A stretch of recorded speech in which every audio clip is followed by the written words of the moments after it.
a blessed day to everyone. I am Eliza Sendon and welcome again to day 63 of 365 Daily Devotion with Bible Character Edition. At ngayong araw nga po ay February 1, 2026, panibagong buwan para sa ngayong taon. At ang topic po natin for today, yung character na pag-uusapan natin ay patungkol kay Isaac and Rebecca, kanyang asawa. A love born from God's faithfulness. Ayun po yung um, topic natin. And for the concept by Pastor Russell, Isaac was the son God promised to Abraham, and Rebekah became his wife through God's careful guidance.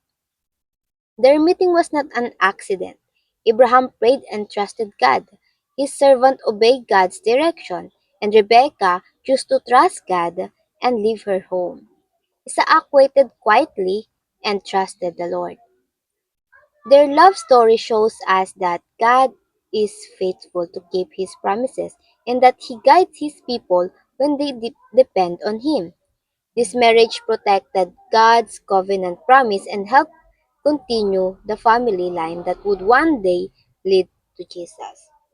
Now, para naman sa ating scripture reading, ito po ay mababasa natin sa Genesis 24. So, yung summary po nito, si Isaac and si Rebecca yung story nila. Si Abraham, dahil matanda na siya, gusto niya na magkaroon ng asawa itong anak niyang si Isaac. And so, tinawag niya yung head servant niya at inutusan na hanapan ito na mapapangasawa doon sa bayang tinubuan o sa lugar na kung saan sila lumaki o nagmula. In modern day, ito po ay Iraq. And then, ginawa yun ng servant niya, yun yung inutos ni Abraham. And sinabi rin netong servant, nagpe-pray siya, Lord God of my master Abraham, make me successful today and show kindness to my master Abraham. Ayun po yung sinabi niya sa verse 12 netong Genesis 24. And in this whole chapter, Genesis 24, puro prayer ang mababasa natin. At ayun yung pag-uusapan naman natin ngayon for this devotion. The power of praying. Bakit dapat tayo nananalangin? Katulad na paano tayo nananalangin kapag kumakain at lalo na pag naghahanap tayo ng ating partner. Partner for life. Bakit mahalaga na binababad natin sa panalangin tong taong gusto nating makasama habang buhay. Now, para naman sa katuruan natin, dako na tayo sa ating katuruan. Number 1, prayer is practiced before, during, and after execution. Dapat nananalangin tayo before, during, and after execution. Kapag may plano tayo, we must practice praying. Doon pa lang sa ideas, we must pray. During execution, we must pray. And even after execution, we must pray. Ano man yung kalalabasan nito, mabuti man, maganda man, o hindi, we must pray. And when we pray, we must be precise to God. Like the servant na inutusan ni Abraham, sobrang mapanalangin niya. And upon praying, he also asked for a sign. Naging precise siya doon by giving a sign. He prayed precisely to the Lord. He asked God sa babaeng mabuti ang loob na tutulong sa kanya, na paiinumin siya, pati na rin yung mga camel na kasama niya. Ilan yung camel na kasama niya? 10, at lahat ng yun ay pinainom ni Rebecca. And then, dapat ay kamag-anak rin ni Isaac. And guess what? God did exactly what the servant prayed for. Kung ano yung hiniling ng servant ay yung ginawa ng Diyos. So, ganun din dapat tayo. We prayed even before or our plan. Even before of our plan, during and after. Bawat desisyon ay ipinanalangin natin because, teaching number 2, prayer is an exciting journey of discovering God's plan. Ang Diyos may napakalaking plano sa atin. And we pray because ayaw natin ma-miss yung planong iyon ng Diyos sa atin. Prayer is a way of alignment to God's will. Kaya nga connected yung teaching 1 natin doon sa 2 dahil through praying before, during, and after, we are asking God na ma-discover ang kanyang mga plano. And it is an exciting journey kasi alam mo na bawat journey natin may patutunguhan dahil pinlano yun ng Diyos. May plano ang Diyos sa bawat ginagawa natin. At hindi tayo yung gumagawa ng plano, sabay sasabihin natin, God bless this plan. Hindi po, dapat sa ating mga panalangin, we said, God, I know you have plan, I want to know your plan. Kumbaga, ang planong ating gagamitin hindi yung pansarili natin, kundi sa planong meron ng Diyos na ibibigay niya sa atin. At ayun dapat yung hinihingi natin sa panalangin. Ibig sabihin kasi, inaalay natin ng ating sarili sa Diyos at hindi ang Diyos ang inaalay natin sa ating mga sariling plano. At para naman sa pangatlong katuruan, prayer ultimately leads to successful outcome. Kapag tama yung prayer natin and attitude, katulad na we want to discover God's plan and we want to follow His plan, walang palya at never mabibigo ang ating o yung panalangin mo, ipinalalangin mo. At again, successful outcome. Walang panalangin na hindi pinapansin ng Diyos. Lahat ng panalangin mo, maliit man o malaki, ay dinidinig ng Diyos. Walang ini-ignore na panalangin ng Diyos. At may tatlong sagot lang naman ng Diyos. Yes, no, and wait. And kapag walang sagot, and then that's an answer. It's a no. Or even, or wait, di ba? And so we must trust God in every prayer we have. And so, the power of prayer, bago ka pa sumuong doon sa desisyon mo, God already have an answer. Alam niya na yung future mo. And you have to discover it through prayer. Malalaman natin yung kalooban ng Diyos by asking Him in prayer. Ganon ka successful ang plano natin when it is aligned to God. Kung gano'n ka-successful, nagawa ng servant yung inutos sa kanya ni Abraham, ganon din magiging successful tayo kung inaalay natin sa Diyos yung ating mga plano, o yung ating ah, ginagawa, inaas natin si God doon sa alignment, doon sa discernment. And para naman sa ating application, paano ba natin ito maisa sa buhay? Ganito dapat tayo manalangin. Number one, pray to discern God's plan.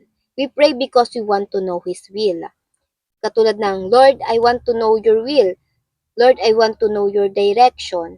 We pray in order to know God's plan. Hindi yung biglang pili na lang tayo kung ano yung available or sino yung available. Hindi ito yung God bless my plan. But bagkus, again, hindi si God ang inaalay natin sa ating mga plano, kundi tayo ang umaalay sa sarili natin doon sa plano na ang meron ng Diyos. And again, we pray for discernment. Lagi nating hingin yung wisdom na meron si God. Hindi para pantayan siya, kundi para maunawaan kung paano maia-handle lahat ng blessing or yung task na ibinibigay niya sa atin. And pangalawa, pray at every stage of the plan. Yes, every stage, every step, every journey. Ang pananalangin hindi dapat once a day or once a week or even once in a plan. In every plan. Pray without ceasing, ayun nga ang sabi sa 1 Thessalonians 5 verse 17. Manalangin tayo na hindi napapagod. Kasi ang Diyos, hindi rin siya napapagod na makinig sa atin. And pray kahit parang walang sagot. Pray kahit tila walang nangyayari. Pray with alignment to God. Because God has a plan and His plan is good. Yung puso kasi natin yung pumipilit na humiwalay sa kalooban ng Diyos. And we are so fragile. Alam din yun ng Diyos at lalo tayong minamahal ng Diyos kapag tayo ay lumalapit sa Kanya despite na tayo ay palaging nagkakamali. Kaya yung prayer, every journey, ito yung nag-help sa atin to turn back to God's way. Ito yung nagpapanatili sa atin na bumalik sa Diyos and we must believe on that.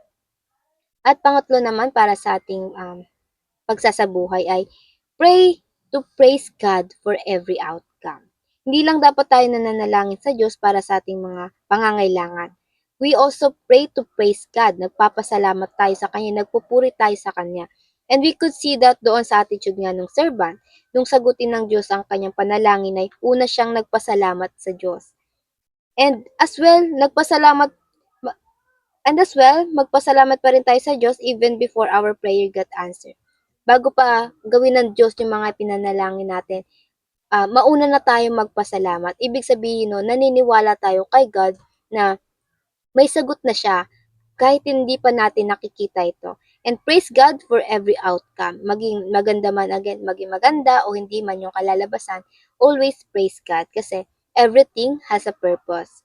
Kapag confused tayo sa sagot, praise God kasi hindi siya yung confused. Never na confuse ang Lord sa plano niya sa atin. And you can rely on Him. Kahit tayo ay confused, it doesn't matter. What matter the most is that we put our faith to God, who knows exactly the future. And in every challenges, again, choose to praise to God.